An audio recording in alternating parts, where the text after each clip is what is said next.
7, 6, 5, 4, 3, 2, 1. Hello everybody and welcome back to Eat, Sleep, Cry and Repeat. My name is Ami Meoded from Little1.care, this tiny and amazing smartwatch for babies. And I would like to introduce you to the lovely person, Colleen. She's a doula and she's going to explain about herself in a little bit. And we are going to have a lovely conversation, isn't it, Colleen? Yes, we are. So, Colleen, tell me, what is doula? Why do we need that? Yeah, so I'm Colleen Young. I am a birth and postpartum doula. And why do we need a doula? That is probably one of the biggest questions I get. So we'll focus mainly on postpartum for this chat. So you need a postpartum doula, I think, number one, for the mental health of both mom and dad. Postpartum is such a new season. It's little sleep, lots of crying, lots of eating. And so to have someone that's an expert who's been doing this for a long time, having someone who has the research, who takes time to see what the evidence says and has the experience to come in and teach you about baby, teach you about yourself, and then support you. Like one of the things I do is meal prep or dishes so you guys can focus on baby. So having a postpartum doula can be really, really good for parents' mental health, the relationship, and for baby, because usually that means baby gets extra cuddles from mom and dad. Well, Colleen, you mentioned the term mental health, and you mentioned that doula supposed to explain you everything. In the past, I mean, in the history, we had like this experience old moms or even grandmoms that used to do that, isn't it? Yes. And now the community is like all over the places, and you, in many occasions, you're just by yourself. You and your spouse, in many occasions, lives so far from your parents, and you need a doula that will help you. So my first question to you, and I would like you to use your experience, is about. Let's talk about the mental stress and the mental situation of the parents. The very same day they're coming home with the baby. Now what? How do we address that? Woof, that first night, man. So mental health for postpartum, it's one of the biggest questions is how do we avoid postpartum depression? How do we avoid postpartum anxiety? And one of the things to do is hire a doula, because you're right. Actually, why I got started is I lived in Seattle, Washington, which is a very transient city. And people usually don't have family around. We're the first, generation that doesn't live next to mom and dad or aunt and uncle. And so we are kind of flying solo and trying to figure this out. And we're also a generation that loves evidence. Like we want to see, what does data say? What does the research say? So when you hire a doula, they can come in and they can help you to go through the data and the evidence. They can come in and help you figure out what fits your family best. And all of that does decrease postpartum depression and postpartum anxiety. One of the things that we do, or I do, is I come in and I explain, like, this is what postpartum depression looks like. This is what postpartum anxiety looks like. And why? Like, why is that important? So I think it's really important because when you have postpartum depression, that can affect the next year to 2 years of your parenting. And one of the biggest misconceptions is postpartum depression starts at 2 weeks postpartum. Generally, it peaks at 3 to 6 months postpartum. And if you don't know that, you're not looking for it. It builds a happier family when you can know, hey, like, let's go outside for a walk in the sun. Let's go to take 5-minute car ride. Like these tips that can help you decrease risk of postpartum depression. It makes you a happier family, a happier mom, a happier dad. It decreases stress in the house. And all of that leads to ultimate goal when you have a kid is better bonding and a better relationship with your child. Because that's when you have kids, that's usually the goal, right? Is to build this healthy relationship with your child and to build a family unit that's happy and healthy. Well, I would like to ask you the next question that maybe is related to the first one. Many parents would like to know, from experienced person like you, what would be the top 3 things you expect them to prepare in advance in order to reduce the pressure that can lead to anything you just said at the first, let's say, couple of months, at the first 4 weeks? What would be the top three? I think that you think we have to address. Yes. So the top three things that I recommend to all families to do before baby comes home, things to set up before baby comes home. One is set healthy boundaries. So the parents need to get together before baby comes home, figure out what those boundaries are. No visitors in the first 2 weeks, household tasks, who's the default parent? That's a hot topic right now. Is extended family welcome to come visit right away? Do they need to stay away? So setting healthy boundaries is the first thing that you need to do before bringing baby home. The next is create a list of things that are goals that you would like to accomplish every day once baby's home. Something as simple as mom taking a shower every day is making a goal. One of my best friends in her postpartum was making her bed every day made her feel human again. So make a list of tasks or goals that you want to accomplish 1 to 2 a day that'll make you feel normal, make you feel human, make you feel like a person again, not just a mom. And the third is the parents need to talk about what they're going to do to make their relationship as a couple first priority. There's a ton of research out there that when parents' relationship is a priority, the kids are more emotionally stable, healthier, happier, and often, and it's normal, it's common, it's in the first couple weeks, that first couple months, that relationship kind of gets put on the back burner, but it's really important that mom, dad, partner relationship gets put back in the front burner on the top, first priority, relatively soon after baby comes home. So those three things: set healthy boundaries, finish a goal, 1 or 2 goals a day, and make your relationship as a couple the number one thing. Well, it leads me to the next question, where you mentioned default caregiver, default parents. I would like to make it a little bit more tough. In many occasions, it's a single mom, single parenting. So she has or he has no partners.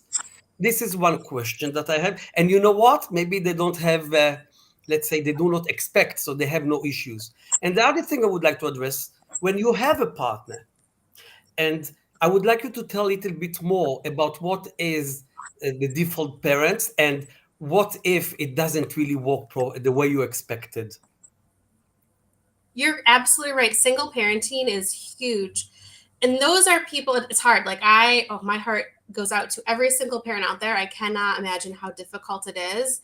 So I think it's even more important before baby comes home, figure out who your community is.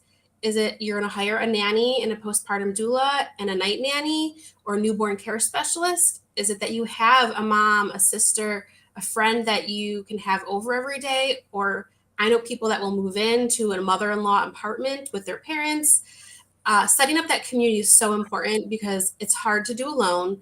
In America, maternal healthcare is just not great, that you don't have a ton of time off usually. So figuring out what that system looks like is really important before baby comes home. If you do have a partner and that default parenting, it's hard to navigate tasks. And so one of the things I'll do when I meet with couples before baby is say, make that list. Like, what are things that the default parent can do to help mom, to help the whoever is that default parent? What can the support person do to help the default parent? And something that's really big is initiating communication. Starting those conversations. Don't leave it for the default parent to say, hey, this is XYZ that needs to get done. Go do this, this, and this. But you do that first. Start simple, small talk. I was thinking, as I was preparing for today, I was like, what are some questions that the support person can ask the default parent to just initiate everyday conversation to make that default parent feel seen, heard, and special? So here are 3 questions that I kind of came up with that a support person could ask a default parent is, what did you enjoy about today? What was something fun that you did today? What made you smile today? Another thing is, what was hard today? What made No, Colleen, let's assume, sorry for sorry, yeah. No, let's assume that I am the default parent and you ask the question. So from the beginning, start. Yes, Ami, what did you enjoy about today? I didn't enjoy anything. It was so hard. There's nothing that made you smile today or made you... No, let's assume that it was a horrible day. What would you do? Yeah, if it was a horrible day, I would say, what was hard about today? What was the hardest part about today for you? So what you actually mean that you expect parents to dig in and to really understand and not just to ask the question. Okay, what is the other question? The third one Yeah. that I had is, how can I better, I used a couple words. How can I better love you today? How can I better support you today? Or how can I be a better partner for you today? What can I do to help you?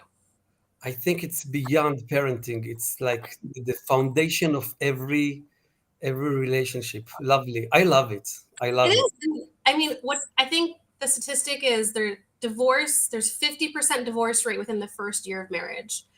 And it's because they don't communicate. It's No, hard, it's stressful, there's well, so much. I would like to bring you back a little bit, because I think that when you have a baby as a new loving couple, you bring into that all of your needs as you as a baby, and of your thoughts and your dreams, and you talk about boundaries, and you talk about rules, and you talk about framework, and now the reality quite different.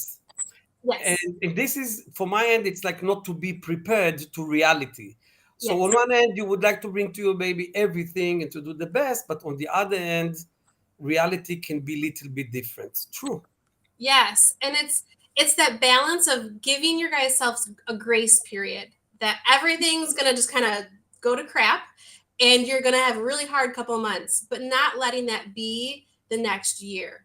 Like, give yourself that grace to have some hard weeks, hard months, but then do the steps to get back on track to what is a good, healthy, satisfying relationship. Well, I have another question for you on that. In many occasions, not all the time, we have grandparents around, living close, or sometimes several hours of flight from your house. As a doula that met many situations where the grandparents are close or where they live far, can you give us some ideas how grandparents can help, although they are not around, or if they are around? Yes, grandparents have a really important role. So, how do grandparents help their child or their in law, like their son in law, daughter in law? When grandparents are close, it's letting the family, the mom and dad with the baby, set the boundaries. If you're a grandparent and your son has a newborn, don't just assume that you're going to get to go over that next day. So, respecting the immediate family's boundary, and don't put your expectation on. Things are so different generationally. Things are very different right now. Things that my mom's generation did is different than my generation. So respecting the boundaries, whether you live close or far away, is the biggest thing you can do. If you live close, meals, hey, we're going to drop a meal off at your front door. There's no expectation that we can come in. Ask, what do those kids need? What size is baby in right now? Do you need any toys, books? Asking them what they need. I'm a mom. One of the best things that my mom and my mother-in-law do is they ask me. They don't assume, hey, let's just shower, Colleen with clothes for baby. Colleen, what do you need? What size is she in right now? And then my in-laws actually live in Texas. So they live several states away, 20 hours away. And we video chat. They sent gift cards. They asked us when they could come visit. They made no assumptions of that. And when they did come visit, my father-in-law cooked for us. Our mother-in-law got us our favorite foods. They cleaned house. So if you live far away and you're choosing to fly and come visit, ask, can we stay with you, or do you prefer us to get somewhere else to stay outside of your house? What can we do for you guys when we are visiting? I think so. It all kind of come together, whether you live close or far away. Ask what the boundaries are and how you can best help your son or daughter or in-laws. I love it. I love it, because in many occasions, grandparents trying to fulfill their missing feelings since when they were young, and they have kids and they didn't have time, so they're trying to fix it instead of Yes. helping. It is. I also know I have a little bit of an interesting perspective that I do encourage like the parents to also let the grandparents be grandparents. Let them enjoy their grandchild. That doesn't mean that you give up all of your wishes, but it's just also acknowledging like that is your parent. They raised you.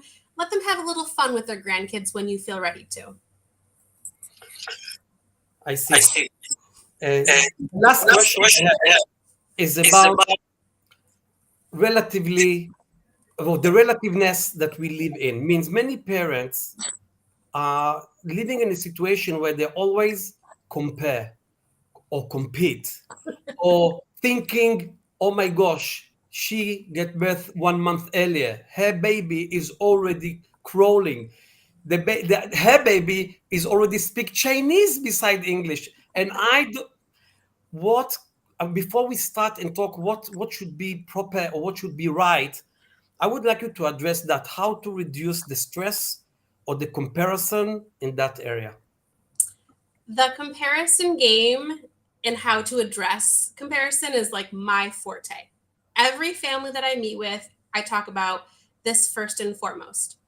I talk about how your family is unique. Your family has its own set of needs and wants.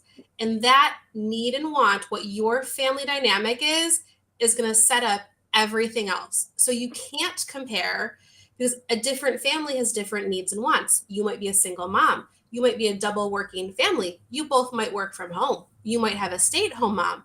Every family has such a different dynamic. You cannot compare. It's the very first thing that I talk to families about when they're setting up what is proper in general sets of activities for kids. I see. So after you said that, they still would like to have the knowledge of what to expect, and it's a wide range of possibilities. Each baby is different, Yes. and I'm talking in terms of feeding, sleeping, activity, what to expect, and what would you suggest that them in that area? Yes, every baby has a different proper general need. There are these windows, I'll call them, that babies like to should relatively be in to be healthy.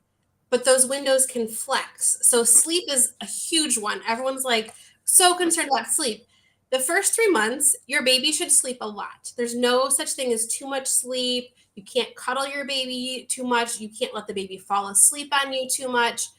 As a rule of thumb, as a general parameter, your baby should be sleeping about 18 hours in a 24-hour period those first couple months. Some babies will need 16, some babies will need 20. So it's a general parameter. Feeding, this all depends on, are you breastfeeding? Are you formula feeding? What does that look like? Because there are different parameters on that.